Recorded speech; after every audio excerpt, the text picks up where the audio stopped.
iPhone 16 Pro Max iCloud holatida yangi dastur HFZ dasturi orqali bypass usuli bilan iCloud qulfidan ochib beramiz. SIM karta o'qimaydigan qilib.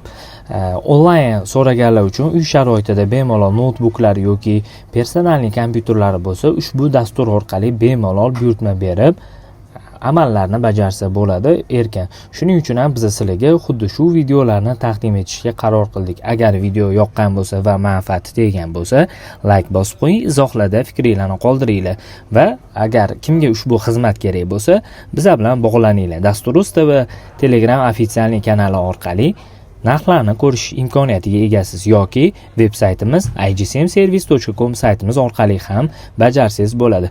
Quyidagi ko'rib turgan holatlariga qarab 6 ta etapga bo'linadi. Ko'rayotganinglardek, bizga kerakli dasturlarni yana eslatib o'taman. Tools dasturi hamda iPhone'ga maxsus drayveri, USB sim kerak bo'ladi, notebook yoki personalniy kompyuter, albatta HFZ aktivator Premium Bruno dasturi kerak bo'ladi va seriya raqamini ro'yxatdan o'tkazish kerak bo'ladi. Ro'yxatdan o'tkazish pulli, albatta pulli to'lovlarni amalga oshirilgandan keyin oldin chek qilinadi. Albatta support desa ushbu amallarni bajarishingiz mumkin bo'ladi. Xuddi shunaqa videodagi aktivit tugmasini bosish kifoya bo'ladi. Mana ko'rib turganingizdek, hozir uje tayyor iPhone 16 Pro Max'imiz Wi-Fi da ishlaydi. SIM kartasi payt kelib SIM kartali ishlab ketishi ham mumkin. Bu aniq emas.